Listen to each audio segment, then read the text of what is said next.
more often than not, I'm the only female at the table, or but it's getting better. We were just talking about the International Franchise Association conference, and I was really pleased to see at how many roundtables I was sitting at that was either 50% female or 100% female. I had one that was, and someone pointed it out, and they said, "We've got girl power at the table," and it was just fun. It was fun to see that.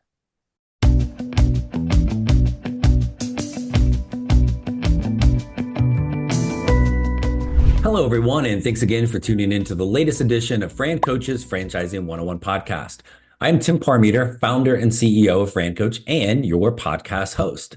Today, we are going to do something a little different, and not just today, but really all month. March is Women's History Month, and with that in mind, we're going to focus on females and women in franchising, some of the female pioneers, some amazing innovators, some of the next generation of superstar women in the world of franchising. There are a ton of them, but we've kind of corralled it down into about four. So super excited about this. Before we get into this amazing human being and franchise leader, I want to take a moment, as always, to remind you of who we are. And Fran Coach is a national search firm dedicated to working with individuals who are interested in owning a franchise. We are partnered with well over 600 of the top franchisors in the country, spanning nearly 70 industries.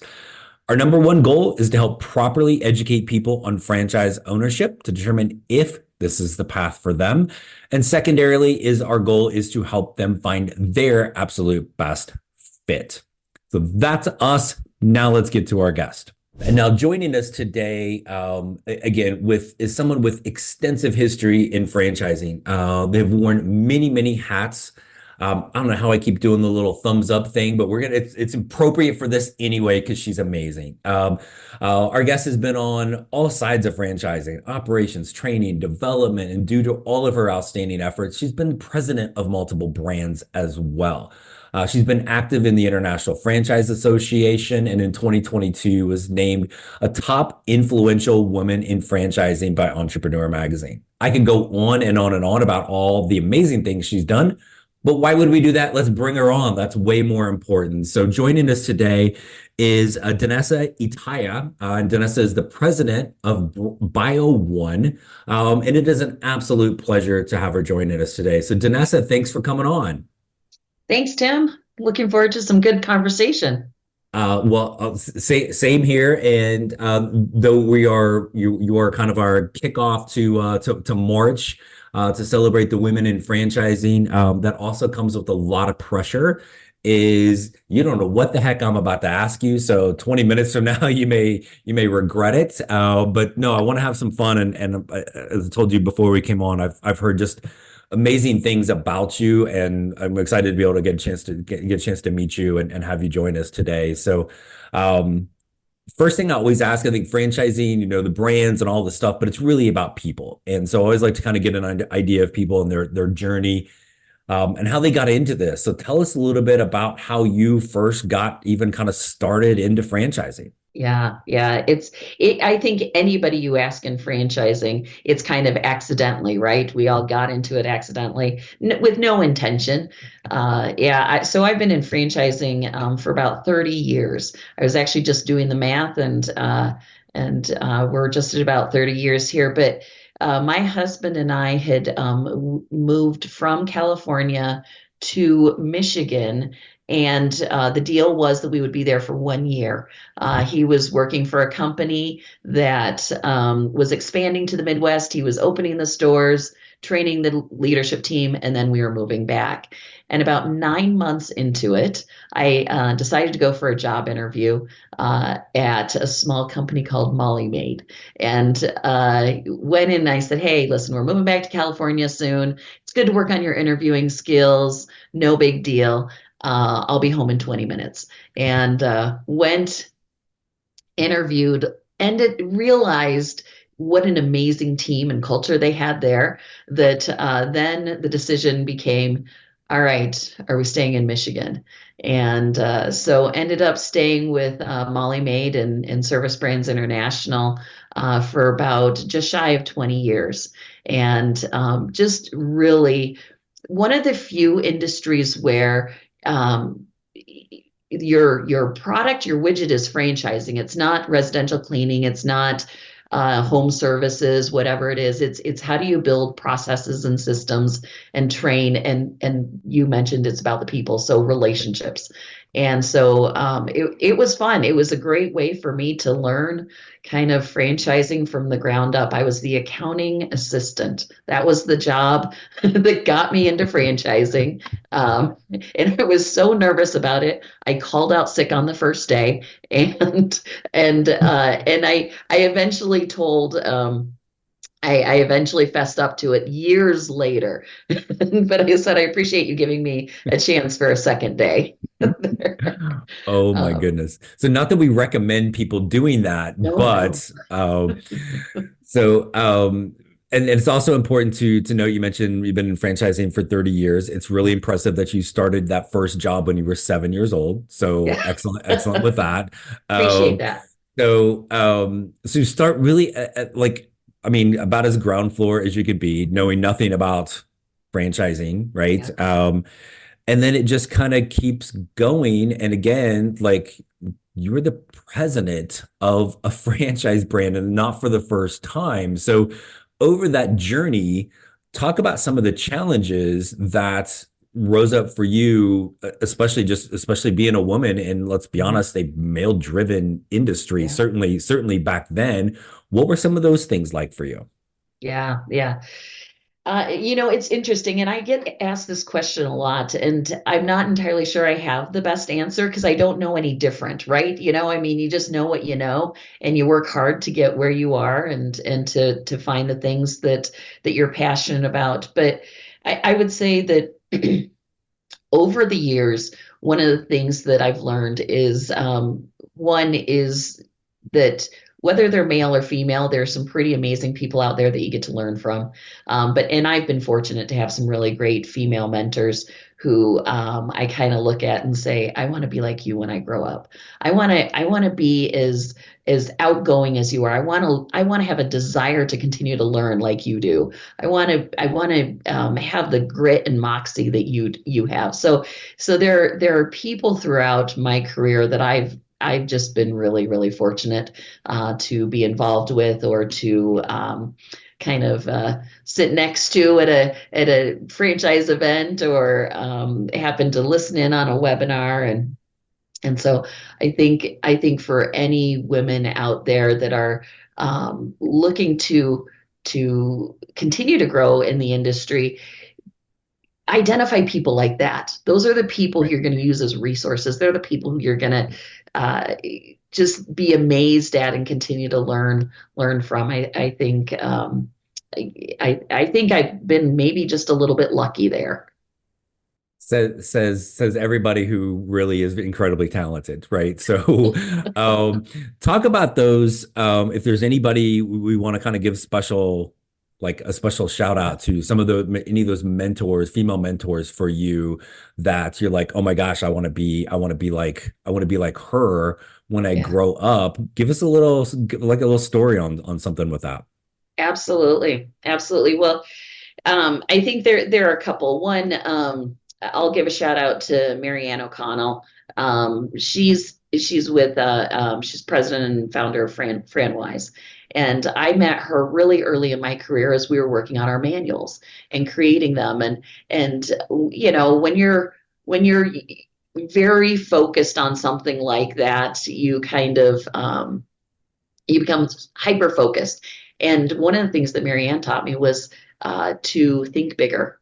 Think about, okay, how is someone going to interact with this? How are you, you're thinking about paragraph 3, section 5. Right. And she says she really taught me to just kind of take a step back and look at it from a bigger picture. And I appreciate that because it was one of those things that makes sense in life as well, not just the projects you're working on. But Marianne has always been just kind of a someone I could reach out to, someone I could just say, "Hey, I'm going to bounce an idea off of you. Am I crazy or not?" Yeah. And whenever you run into each other at a franchise event, it's like catching up with an old friend. So Very uh, cool. Yeah. Yeah. It's no, I think it's good to have those people, and I'm guessing we won't call these ones out, but there's probably been a couple bad ones in your past that you can always kind of pull from. I've talked about this in my former career. I was coaching, and I worked for and played for some amazing coaches, but there was one who was really bad. And every time like when I got in that seat of being in charge, I'm like, you think, well, what should I do? Which direction should I go? I could think of all the really great mentors Mhm. and leaders I was around, but also think about the really bad one. Like, okay, Mhm. what would he have done? Let me do the opposite. Right. Um, Yeah. but it's great you've had so many fantastic ones in your life, and as you look at some of the places that you have been, I want to talk about, give you a little chance to tell us about Bio One. And we had Stephanie Ruby on, maybe 6 months ago, kind of walking us through Bio One, what that is. But maybe there's somebody out there that, for whatever reason, hasn't listened to every single episode already, which shame on them for that. But maybe they missed the Bio One. So tell us first. I give you a little pitch on Bio One, and then I want to ask you a question about that for you. So what the heck is Bio One? Yeah, yeah. So Bio One, we are a crime scene and trauma cleaning brand. And whenever you say that, people immediately their eyebrows go up, and then they say you've got a story or two, don't you? and, and we amazingly do, but there are stories that people don't often think about. Uh, when you're in a business that focuses on, uh, you know, um, helping people potentially in the worst day of their life, whether it's a suicide cleanup, whether it's a hoarding cleanup, whether it's drug remediation. These are things that people just hopefully in their life never have to deal with, Right. let alone think of a company that can come and take care of that. And so with that, from a Bio One standpoint, it you know we work really well with people who are looking to get involved in their community, and that's a big piece for us. The other big piece of it is you think about it and you say, um, how how can I be involved with something that generates generational wealth for my family? But I also feel good about that. And I think Bio One really fits that niche for so many people. It's a pretty interesting model. And I mean, you hear about the just one. I mean, there are so many things going on in the world today, and it's shocking. But then you think about, again, it's the Mr. Rogers, look for the helpers. And you look at that and you say, that's what I want to be involved in. So I was really impressed, because at first Bio One, I'm like, I don't know. I've spent 20 years trying to convince my family I don't clean homes for a living. And now I'm going to have to convince them that I don't clean up. I don't go into crime scenes and clean up there. But when you look at the impact it has on a community or has on a family, it is a worthwhile cause as Yeah, well as business model.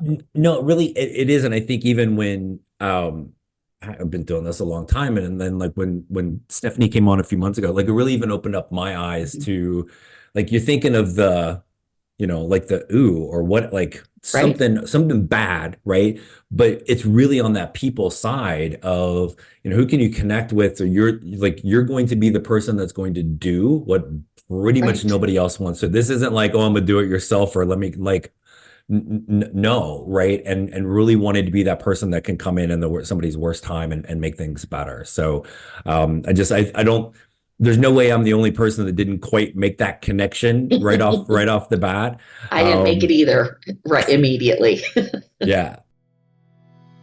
Hey everyone, I want to take a moment to spotlight one of our premier franchise partners, Archidec. Archidec is the world's largest designer of all the cool things in your backyard: custom decks, porches, screen porches, outdoor fireplaces, outdoor kitchens, pergolas, gazebos, you name it. If it's something cool and amazing in the backyard, Archidec can do it for you. Sounds amazing, but guess what? As an owner, you don't need any design or construction experience. You need to be a people person. You need to be able to connect with your customers, your contractors that are doing the work, and in the community to build those relationships, to be that go-to person for all the incredible things you're going to build in people's backyard. You don't need an office. You don't need stuff. You just need yourself, eventually maybe a small little staff to build off of that. And as part of the Empower brand group of franchises, you're going to have fantastic marketing support, all of the design and creative technology, really everything you need to be successful. What you need is to be a person that can grow a big, huge business, helping people create this amazing thing in their backyard. If all this sounds like it might be a great fit for you, our team at Fran Coach is here to help you find the perfect fit. Perhaps it's Architect. Let's chat, and we can help you create your better tomorrow. Hey everyone, I wanted to take a quick break from our podcast to tell you about our amazing friends at Entrepreneur. If you're looking to become a franchisee or simply learn more about business ownership, and guys, let's be honest, you're listening to the Franchising 101 podcast, so we know you have some interest in this. And I really encourage you to go to entrepreneur.com to check out all of their great content and resources. Seriously, Entrepreneur has everything, all the way from a bookstore to the best podcasts, webinars, and videos, plus information on upcoming events and the latest articles that seriously, they cover all aspects of franchising and business ownership. If you're having trouble deciding which franchise is right for you, start with Entrepreneur's renowned Franchise 500 ranking, which highlights the best franchises of 2022. For 45 years and counting now, Entrepreneur has been and continues to be the most widely recognized and respected authority in the franchise market. Digital and print subscriptions are available, so you never miss out on anything. So seriously, what are you waiting for? Go to entrepreneur.com right now and learn more. So we were just literally yesterday picking up my 10-year-old from school, and the drive back home with the always fun conversation of how was school? Fine. Like kind of get a little bit more. I'm like, I ask questions for a living, dude. Like I'm gonna like follow up on that. And so one of the things they were talking about at school was gender stereotypes. And so I'm like, oh, okay, well, what is that? He goes, I have no idea. So he said, and he did, because he started explaining it a little bit. And so, but that pops into my head because Bio 1 is, if we're going to gender stereotype, that's like, there's going to be some guy out there doing that work. And here in charge of the whole dang thing is a woman. And I'm sure along the way, you've broken down some of those kind of gender stereotypes along the way, probably with Bio 1, but talk about like, how were you able to do that? Because again, it's one thing to say, hey, I'm not cleaning houses when you're at a cleaning company. It's another thing to say, I'm not going in to clean up the meth lab at Bio 1. Talk a little bit about what that process was like for you, and the way you were able to make it so seamless, right? Or look so seamless. Right. It's interesting. I think gender stereotypes are, I think they're getting better, maybe, in the sense that it's not as common, but it still is. I mean, there's still plenty of work to be done there. For me, from my standpoint, I've said, one of the questions that in operations is always asked is, what's your willingness to get into a suit, the hazmat suit. And originally my answer was, I don't know if that's my gig. I don't know if I need to do that. At the same time, for me, I also am a firm believer in I'm not willing to, if I'm not willing to do it, nobody, then there's some issue there. And so from my standpoint, I look at it and say, hey, we're all a team here. And so with that, it's good for us to experience that. It's good for us to go out, be in a suit, put on the the respirator and get out there and and experience and be a part of the community and participate there. And so it is something we do. We have a mock scene for our training. We do use real blood, and we do go through and we teach our franchisees how to clean up. Our last class, we all got up and got in the suit again and did that. It's a neat opportunity to one experience that firsthand. I think most people, it's just a willingness to roll up our sleeves and say, "Hey, I'm game." It is still. I mean, it's still a very. More and more often than not, I'm the only female at the table, but it's getting better. I think we were just talking about the International Franchise Association conference, and I was really pleased to see how many roundtables I was sitting at that was either 50% female or 100% female. I had one that was, and someone pointed it out and they said, "We've got girl power at the table." And it was just fun. It was fun to see that. That's awesome. Yeah. And with kind of the girl power and the women in franchising, I've been in it about 10 years. My wife, maybe 13, 14, something like that. And we'll talk. And again, even at the IFA, like it's getting a little bit more diverse. It's not the most diverse like industry ever, right? From a leadership standpoint, but it's certainly getting more, being able to hear. And oh my gosh, I wish I was prepared for this. The CEO of Denny's was up there, who's a woman, Right. was amazing Oh, yeah. listening to her talk, right? And so you're like, okay, you're seeing that more. Yes. And so I'm gonna roll my wife into this for a second because she wanted me to ask a couple questions, like girl Right. power questions, right? Yeah. So if these are terrible questions, it's her fault. If they're amazing, I'm gonna edit out the part where I said they came from her. So how I roll, and she doesn't listen to the podcast anyway, so she'll never know the difference. What? So she's got to deal with me all the time. So Danessa, what is your superpower? Oh, yeah. Um, everybody has a superpower. Whether it's good or bad, everybody has a superpower.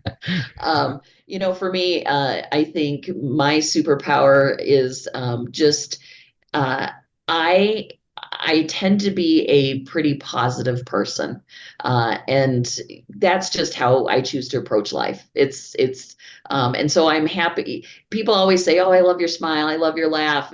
You're enjoying life, and for me, it is so important because we work so hard, right? I mean, we are. There is no Monday through Friday, 8 to 5 kind of thing. I mean, Right. you love what you're doing, then you're really engaged. But you also have to figure out how do you.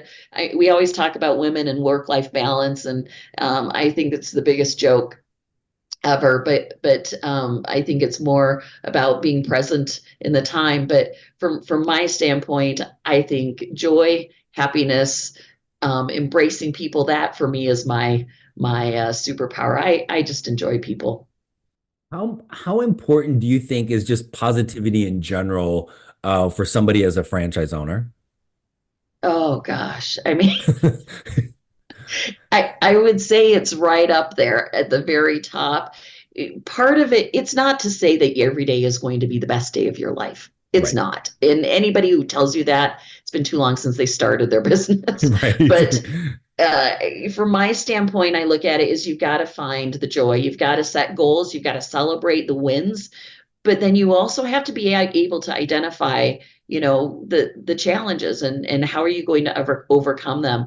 I have found that probably the biggest differentiator between successful franchisees and struggling franchisees is exactly that, is their mindset. Yeah. It's always. And it's not talked about enough. It really isn't, right? It's like, what's for every franchise you ask, what's the most important thing you need to do to be successful? Oh, follow the plan, put forth the effort. Yeah, yeah, Yeah. yeah. But like you got to be able to figure stuff out because something's gonna go Yep. wrong. But having that, if you're constantly like Eeyore, right? Like it's gonna snowball. Everything is negative, and you really do Right. have to have that positivity Yeah. of it. And again, like stuff's going to hit the fan, right? Yeah. At some point. Yeah. But no, I'm glad you brought that up, right? Because that is an amazing superpower, and I seriously don't think that's talked nearly enough Yeah. about in franchising as being a real key to success. So I'm glad you brought that up. So what's and maybe you've already made it, but you got a long ways to go in this industry too. But when you think of what impact you can make on women in franchising, maybe the ones that are coming up now, Yeah. what do you want that impact to be? Yeah. It's a great question. It So was both it of was your wife's mine. It was questions, not. yeah, Yeah, no, have no. been really good. That was all me. So I, for me, I look at it and I, again, I say that part of the reason why I am here doing what I do today is because of the help of many really awesome women. And so from my standpoint, I want to be able to give that back and be able to be involved in mentoring programs. And so there are several mentoring programs out there that I was impressed with how many are out there. And two, it is get involved with things like the Women in Franchising Committee, your local women franchise network. Because that ability to network and kind of hitch your horse to their cart. Is that the term? I don't know. But just to be connected is awesome. I think from my standpoint, I just want to be a part of that. I want to be able to provide that support. I was honored to be asked to join a peer group of just amazing women, and part of that focus is also helping some of these younger, newer to franchising women, and it's fun. And let me tell you, they I learned probably as much. I learned so much from some of them, and I'm amazed at the energy and the drive and the things that they've learned from all of us in the past that made all sorts of mistakes, and they don't Right. have to make those mistakes now. They can push forward. They're going to grow those brands so much quicker than we did. Yeah. They're What's amazing. no, I know, and I think too, it's if you get out, if you're in those type of groups and you're like it's easy to just kind of get siloed with your world, right? And but being able to talk to people, like you kind of realize, and I think even for franchise owners in a system, talk to other franchise owners. You're not Right? the only one experiencing it, and there are Yeah. things that you're going to be able to learn. And I think you made a great point because I always believe this too, is when you're in a position of kind of being the teacher, maybe a little bit. If you're if you're really smart, you are going to learn as much from Right. them, or even almost sometimes remind yourself of something like, oh, I've kind of forgot that Yeah. too, and being able to share that. And you talk about impacting younger women or kind of younger or newer tenured in franchising.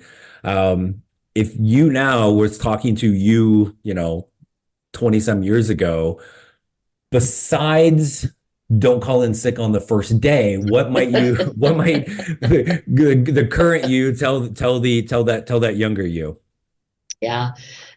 So one of the things, so we have our one of our big women in franchise committee meetings at IFA, and our icebreaker was exactly that question. And let me tell you, so we probably had like 80 people in that room, and if that's all we accomplished in the meeting, it would have been a wild success. But it was really interesting to hear that. For me, my thing is always be present in the moment. Be present in the moment because I feel like that we are running so fast, right? I mean, already I've thought twice about the meeting I've got as soon as we wrap up here. Like your mind just naturally does that. It's Yeah, kind of like, how do I prepare? But what I find is that when I'm present, when I'm not checking my emails, when I'm at 100% engaged in something, uh, the ability to learn from each other, the ability to identify opportunities, the ability to identify ways that you can help and support is so much higher than when I'm 50% there, still thinking about what's for dinner, or who do I need to call, or do I need to, and being able to do that. But then it works the same way when I'm with my husband and we're driving to the right, grocery store, is I'm right. thinking about, okay, let's see, who did I forget to email today, or who did I, but instead trying to remind myself, I get 10 minutes with my husband as we're driving to the grocery store. Take advantage of that. Right. Yeah, no, it is so true. And just that being present, and we think about it professionally, but honestly, it's more important personally Oh yeah. to do that, because it, like, in a heartbeat, it could all be long gone. So, Yeah. um, last thing, and I'll kind of let you go because you're already thinking about that next meeting. Let's get you over there. But and this is really open-ended, so yeah, just kind of deal with it. But, like, anything else, I guess, maybe from your experience in franchising, that you would want to share with somebody that's maybe thinking about, like, coming in, they want to work in franchising, they want to own a franchise, maybe something people haven't thought about that you would want to share with them. Yeah. Yeah. Um, I would say, um, I think I often think, well, I just finished my CFE designation in September, and so I got to, walk the stage at IFA this last there just a couple days ago, and one of the things that I think sometimes in franchising you kind of get into the mindset of, I've been doing this for years. I know everything there is to know. Right. And one of the things I appreciated about that course was the ability to just continue to dig deeper and learn and continue to learn. But then we're super lucky to be surrounded by really amazing people who write books, and so it was fun to share with Scott Greenberg his book and get him to sign my copy. And I'm when you talk about who do you hitch your wagon to, that's it. We're going Who with do you that, hitch yeah. your wagon to? I look for people like that because Yeah. they're smart and they're always doing something new and amazing. And so as you think about franchising, look for people like that. I think whether you're in franchising, whether you're looking to join a franchise concept, I always look for smart people. Yeah, and if you constantly think you are the smartest person in the room, Oh, you're yeah, probably in the wrong room, or you're in one right, by yourself. right, So no, yeah, I love, because there are true. I think it's the beauty of just. I think my joy of this industry is it is just that, like, it's smart, successful people, like the yeah. clients we talk to, the franchise, like everybody, like, we're smart, successful people, right? And it's the Nick Saban quote, and I might botch this a little bit. It's something to the effect of high achievers don't want to hang around with mediocre people. Mediocre people Mhm, don't want to hang around with high achievers, right? mhm, You want to be a high mhm. achiever, find the high achievers, be Right, smart enough and humble enough to learn from them. yeah. And oh my gosh, the amount of things somebody can learn from you is immense. So I greatly appreciate you coming on and sharing a little time with us to talk about you and your journey. And of course, Bio One, we can't forget about Bio One Yeah. as well. But thank you so much for coming on today. Absolutely. Thanks for having me. This is fun. Been my pleasure. Well, be careful with that, because that means we have to bring you back another time, and we'll make up some other topic. And well, I of course will come up with every question just like I did today as well. So Great, so great job on the questions. yeah, thank you very much. So Danessa, greatly appreciate it. It's been a pleasure. Have a good rest of your day. Thanks. And thanks again to, as always, our amazing podcast listeners and followers. Thank you so much for doing so. You're here, you have some interest in franchise ownership. Reach out to us. Let us help you get more educated, determine if this is a path for you. As always, all of our social media things for Fran Coach Franchising 101 podcast, our website, francoach.net. Or franchising101podcast.net. Again, our stuff is always .net. You're going to get me, anybody else, it's the wrong place. So reach out today. There's never any fee for our service. So let us help you create your better tomorrow. Thanks for joining us, and we'll talk with you next week.